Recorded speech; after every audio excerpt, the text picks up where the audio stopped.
Alors, voici donc le cache-culasse du moteur qui a été retiré. Et en fait, vous le savez tous, ces cache-culasses, ils sont tous équipés en fait de sortie, comme ici par exemple, ou bien comme ici. Voilà, donc vous pouvez voir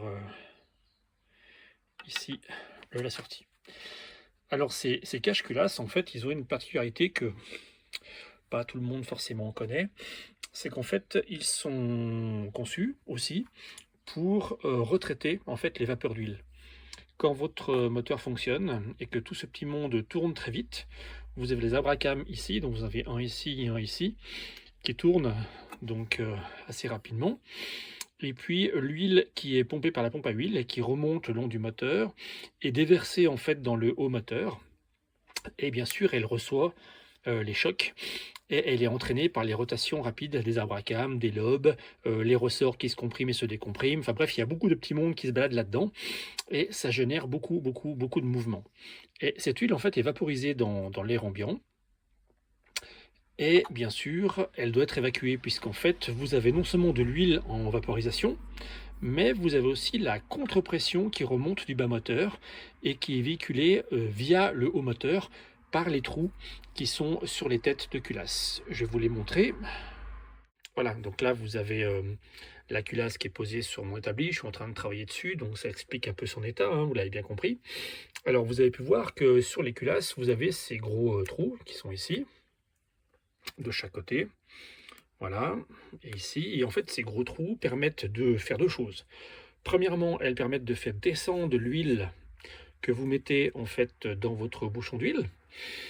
L'huile donc se répand sur le haut moteur, là où vous avez donc soupape, ressort, ainsi de suite, abracam, et puis ensuite coule par ces trous pour rejoindre en fait le bas moteur, le carter.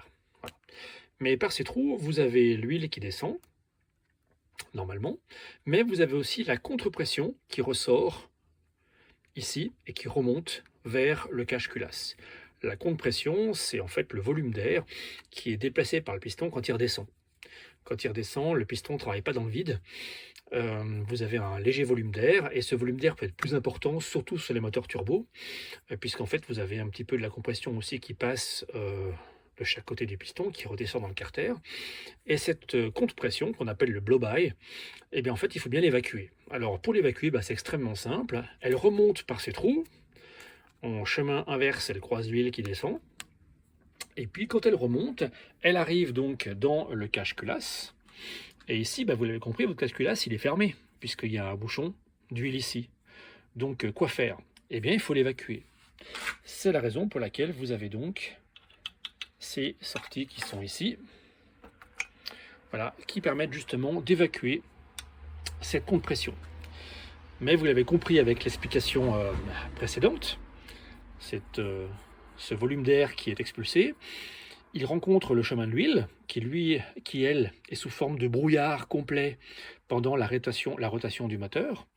Et cet air, en fait, est, entre guillemets, contaminé par des milliers, par beaucoup de petites particules d'huile en suspension. Donc avant d'évacuer cet air, qui va être réabsorbé par le moteur via l'admission, l'idéal serait donc de la débarrasser de ces particules d'huile. D'abord pour permettre à l'huile en suspension dans l'air de redescendre dans le bas moteur. Et puis deuxièmement, pour éviter que cette huile qui est mélangée à l'air, réabsorbée par le moteur, se mélange à la combustion. Puisqu'en fait, c'est pas très très bon. Si vous avez de l'huile présente dans l'air d'admission, ça permet de ne pas offrir une combustion parfaite. Et pour un moteur turbo, c'est encore plus mauvais, puisqu'en fait, ça permet de dégrader la combustion et donc d'améliorer non, ça dégrade la combustion et ça augmente en fait la propension à avoir du knock, du cognement, du cliquetis, pardon. Donc ça, il vaut mieux éviter sur un moteur turbo. Donc c'est pour ça que en fait, les ingénieurs motoristes ont pensé à une chose toute bête, c'est qu'en fait ils ont créé des baffles qui sont fixés sous le cache-culasse. Ces baffles en fait, elles permettent de ralentir le trajet de l'air avant qu'il soit réexpulsé par les sorties dont on parlait tout à l'heure. Voilà. Donc vous pouvez le voir, en fait, c'est une sorte de cloisonnement c'est le même principe en fait que les baffles dans un carter d'huile, sauf que là, l'idée c'est de ralentir le trajet de l'air qui va sortir du cache-culasse sous pression, le ralentir, le faire passer au travers d'une forme de labyrinthe à l'intérieur. Et dans ce labyrinthe, en fait, avec la différence de température, l'huile va simplement donc condenser ou bien se plaquer contre les parois en métal, redevenir des gouttelettes et retomber. Et ainsi, en fait, l'huile ressort par ses évents, suinte par ses évents un peu partout, et retombe en fait dans le carter moteur, et le cycle recommence. L'air qui a été donc débarrassé grossièrement de son huile, et bien en fait continue son petit chemin, ressort par donc ces deux connecteurs, et retourne soit à l'admission, soit dans le carter, dans le collecteur d'admission, dans mon cas de figure ici, puisqu'en fait sur le 4G93, vous avez ce connecteur-là qui est directement lié au carter, au collecteur d'admission, et ce connecteur ici qui est relié à l'admission. L'idée, c'est que en fait, pendant le fonctionnement du moteur, l'admission est en vacuum, le collecteur d'admission est également en vacuum, en dépression, donc en fait ça crée une succion qui permet d'améliorer encore le principe du baffling du cache-culasse. Voilà, alors vous l'avez compris, ce cache-culasse, eh bien, c'est celui qui était présent sur mon moteur. Il a quelques décennies de fonctionnement, il n'est pas très propre, il n'est pas trop sale, mais ça va.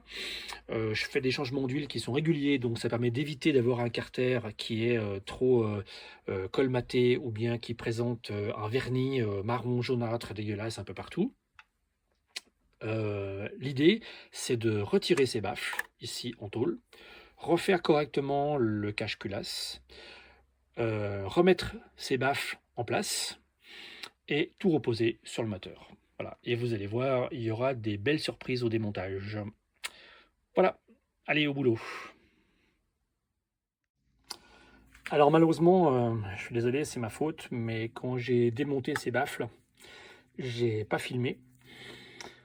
Parce que voilà, j'y ai pas pensé, et voilà, bref. Et en fait, c'est bien dommage parce que sous ces baffles, en fait, vous avez une quantité de crasse accumulée qui est assez impressionnante. En fait, c'est une partie qui n'est pas vraiment nettoyée par l'effet détergent de l'huile. Donc en fait, la crasse s'accumule. Et si par malheur, vous n'avez pas vraiment espacé vos vidanges correctement, vous avez ce dépôt de vernis noir à l'intérieur, avec tout un petit peu des scories, du goudron qui est collé. Voilà. Ce que je vous conseille de faire, puisque nous, on va devoir bien démonter cette culasse, on va installer des raccords à N10, donc il va falloir percer, souder et ainsi de suite, et ensuite sabler la culasse pour faire un coating. Et pour ça, il nous faut donc évidemment démonter ces baffles, puisque on va pas s'amuser à faire tout ça bien sans nettoyer dessous. Et surtout, si on sable la culasse et qu'on laisse ces baffles, ben, vous avez compris, ça n'a pas de sens, puisqu'en fait le sable et les déchets vont rester à l'intérieur et seront ensuite absorbés par le moteur quand on remettra tout ça en route. Alors pour enlever ces baffles, sur le 4G93, c'est des rivets, comme vous pouvez voir. En fait, c'est des petits tétons en aluminium qui sont coulés dans la masse lors de la fabrication du cache-culasse. Ensuite, c'est chez Mitsubishi. Ils prennent donc les baffles qui sont en tôle, qui sont percées. Ils les mettent en position et puis j'imagine qu'avec une petite presse hydraulique, ces tétons sont écrasés et ça permet de bien tenir la baffle, ça ne bouge plus.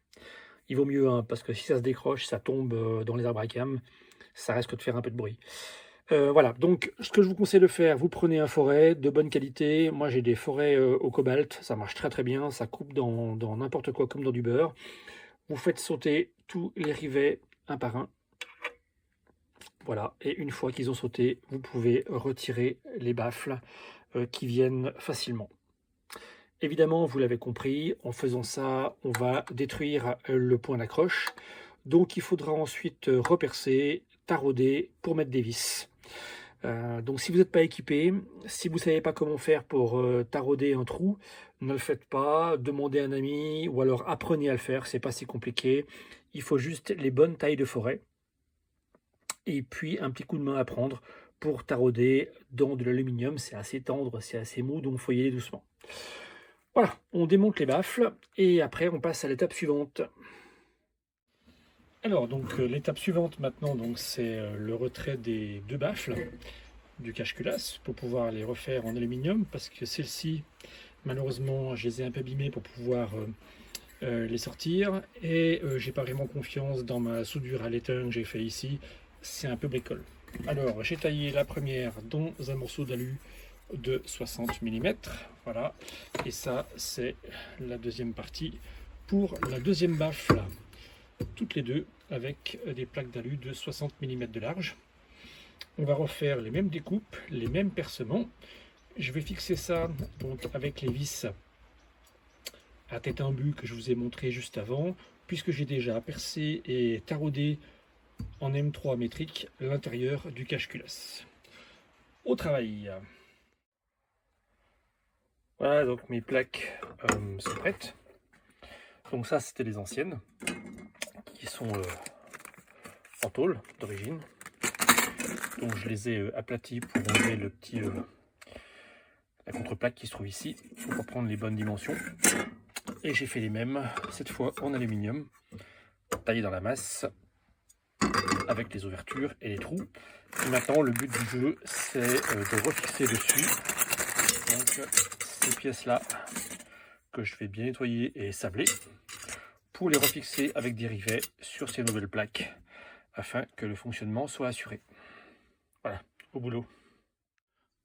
Alors maintenant que les pièces sont sablées, nettoyées, je vais refixer avec des rivets pop, comme ici, les chicanes par-dessus, ainsi que les baffles à l'intérieur.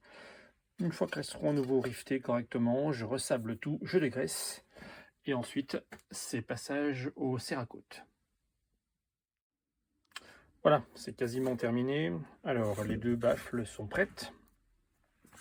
Ça c'est la face visible dessus avec les marquages encore. Et puis la face inférieure qui est invisible avec les baffles perforées. Et puis j'ai rajouté aussi des fraisages en surface pour augmenter la surface d'échange. Comme ça sera moins lisse et puis ça permettra d'accrocher plus les gouttelettes d'huile. Voilà, donc maintenant deuxième étape, c'est le sablage. On va sabler tout ça correctement. Une fois que c'est sablé, je vais mettre une goutte de résine époxy haute température sur chacun des rivets pour les bloquer et éviter ainsi que les rivets se fassent la malle, ou du moins que les petites tiges en métal qui sont à l'intérieur, qui font en fait l'écrasement de la rondelle aluminium, du rivet aluminium, se baladent. J'ai pas envie d'avoir ces petites tiges en métal qui partent dans le haut moteur. Voilà, une fois que le JB-Weld, donc la résine époxy, je prends du JB-Weld, hein, ça marche très bien, sera posé et bien séché, dégraissage complet et un traitement céramique au Cerakote, toujours pareil avec le micro-slick pour favoriser la non-adhérence de l'huile sur les baffles. Et ensuite on pourra remonter le tout. Alors le rendu après sablage, comme d'habitude, c'est parfait.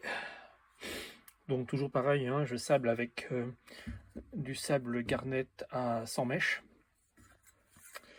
Pour le Cerakote, c'est indispensable à une pression bien spécifique. Donc les pièces maintenant ont un aspect bien satiné. Donc c'est exactement ce qu'il faut pour que l'accroche du Cerakote se fasse bien. Maintenant ce que je vais faire, c'est que je vais condamner les rivets avec l'époxy haute température à l'intérieur. Et ce que je vais faire, c'est que je vais mettre les gouttes d'époxy dans la partie interne de la baffle. Donc ça veut dire que même si la goutte d'époxy lâche ou tombe, ou que sais-je, elle ne tombe pas dans le moteur, elle reste dans le cloisonnement de la baffle. Voilà. Alors l'étape maintenant qui est extrêmement importante et dont malheureusement j'ai pas fait de vidéo, je suis vraiment désolé, c'est la partie sablage et nettoyage pour faire ce coating sur l'intérieur et l'extérieur du cache-culasse. L'étape préliminaire avant de faire ça, c'est d'installer donc les raccords AN10. Alors ces raccords AN10, ils sont importants parce que d'origine, en fait, sur le 4G93, les deux raccords stock, ils font seulement 6 mm de diamètre. Donc ça veut dire que vous avez 2 fois 6 mm de section qui sont utilisés pour refouler à l'extérieur ce qu'on a parlé juste avant, c'est-à-dire le blow-by. Évidemment, sur une configuration stock, quand le moteur est Atmo, ça pose pas de problème, ça fonctionne très bien. Mais là, dans notre cas de figure, on va être sur une configuration turbo. Donc ça veut dire que le blow-by est beaucoup plus important et qu'il faut donc bien ventiler la chose. Alors, pour ce faire, je vais utiliser des raccords AN10. Donc le raccord AN10, c'est assez généreux, hein, vous pouvez voir donc la différence. Le raccord intérieur, donc le AN10, le diamètre intérieur, de mémoire, c'est 14 millimètres ou 13 millimètres, je sais plus. Donc en fait, un seul raccord, est équivalent en fait aux 2 raccords d'origine, du 4G93. Dans mon cas de figure, je vais en mettre 2. Donc ça veut dire qu'on va être beaucoup plus généreux en termes de sortie des gaz. Les raccords AN10 en question, donc c'est simplement des push-on hose, hein, très simple, pas la peine de trop se casser la tête.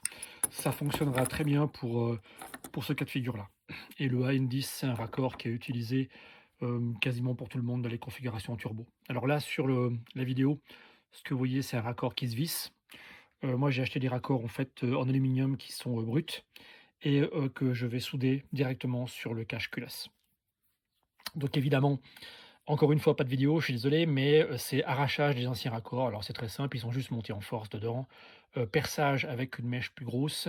Donc on perce progressivement jusqu'à atteindre 12-13 mm de diamètre intérieur. Une fois que ce perçage est fait, on soude donc le raccord, enfin les 2 raccords, et c'est fait. Voilà, ça c'est la première chose. Donc le raccord c'est fait.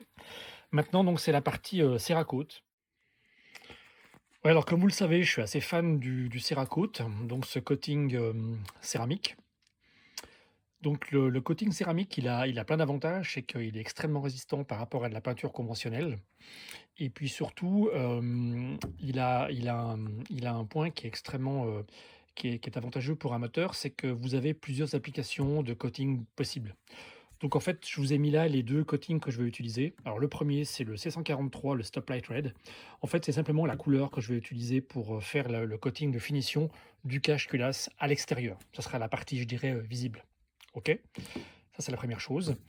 Et le deuxième, qui est le plus important, alors ça, c'est le coating technique, c'est le C110, il s'appelle le Microslick. Et en fait, c'est un lubrifiant de surface, un lubrifiant sec. Donc en fait, ça pourrait s'apparenter, si vous voulez, pour résumer la chose, à si on mettait une couche de téflon. Alors vous allez me dire, mais pourquoi une couche de téflon? Enfin, quel intérêt dans un cache-culasse? En fait, c'est très simple. Le but d'un moteur, c'est de rester, le plus longtemps et le mieux possible lubrifié. Donc éviter que l'huile ne reste, inutilement dans des coins du moteur qui ne sont pas utiles. Et le cache-culasse est un bon exemple. Ça veut dire qu'une fois que, l'huile a généreusement, pulvérisé, les arbres à cames, les lobes, les soupapes et ainsi de suite, enfin les ressorts de soupapes et ainsi de suite, bah, l'idée c'est que ça redescende très vite dans le bas moteur, en l'occurrence dans le carter moteur, pour refaire un tour de manège.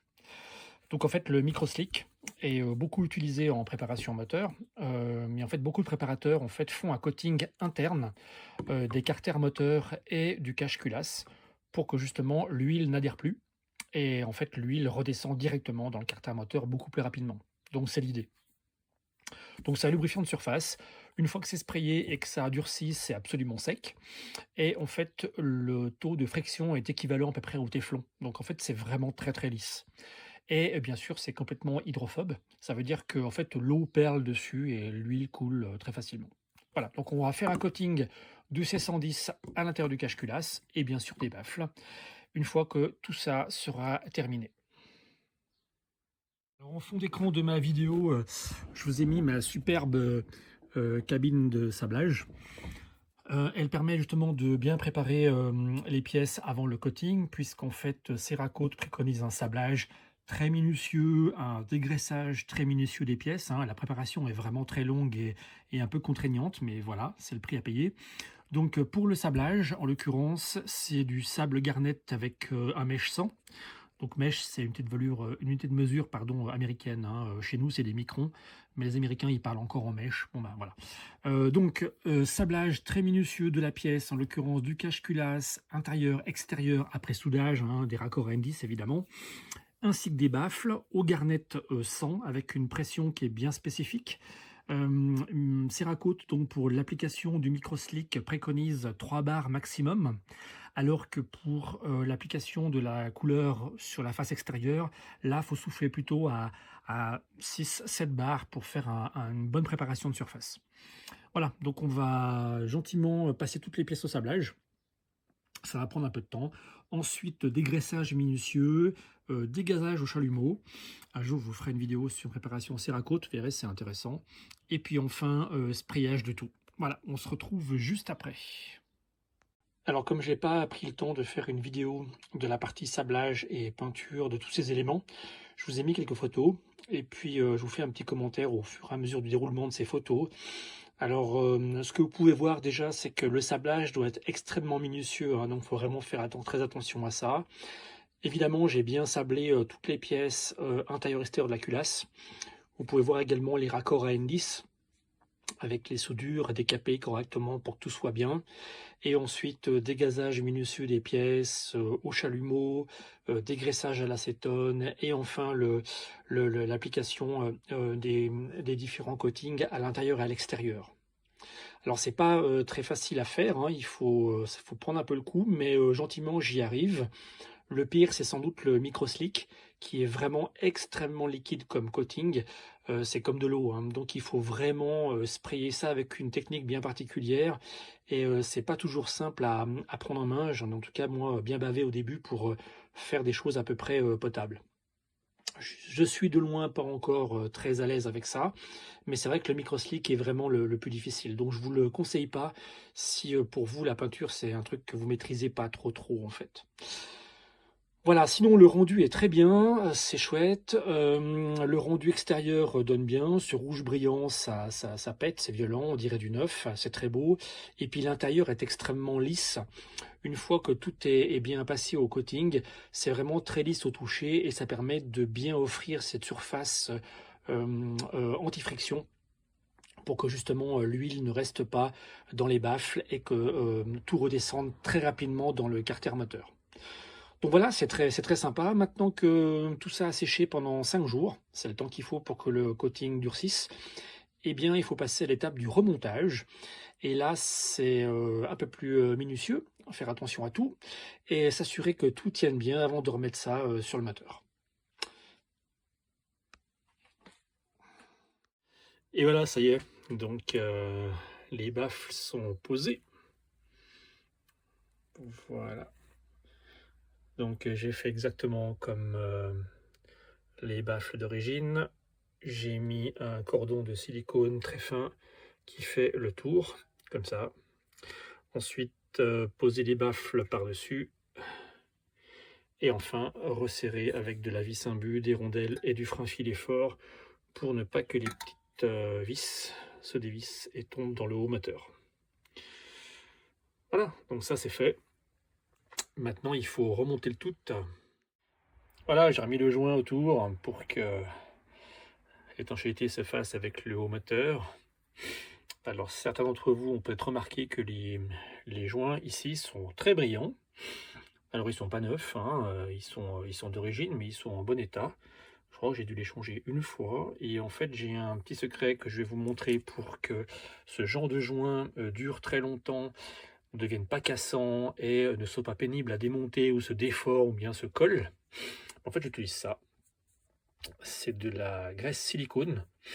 Alors, c'est un lubrifiant épais, un peu comme un gel, qui est à base de silicone. L'avantage, c'est que ça ne se dissout pas ni dans l'eau ni dans l'huile. Donc en fait, quand vous mettez un petit peu de silicone avec le doigt et que vous appliquez comme ça, alors déjà, ça nourrit les plastiques, ça les empêche de devenir cassants. Ça donne ce côté très brillant en surface. Et puis surtout, ça les empêche de coller, de se colmater et de se déchirer quand vous les enlevez. Donc comme ça, vos joints restent bien souples. Et puis ça permet de démonter et de remonter facilement les choses. Donc voilà, je vous conseille fortement la graisse au silicone, c'est vraiment très sympa. Moi je mets ça sur tout ce genre de joint comme ça, où il n'y a pas une étanchéité qui est extrêmement importante qu'à demander. Et comme ça, l'avantage, je m'embête moins. Voilà, donc maintenant que tout ça est fait, eh bien, il faut remonter ça sur le haut moteur.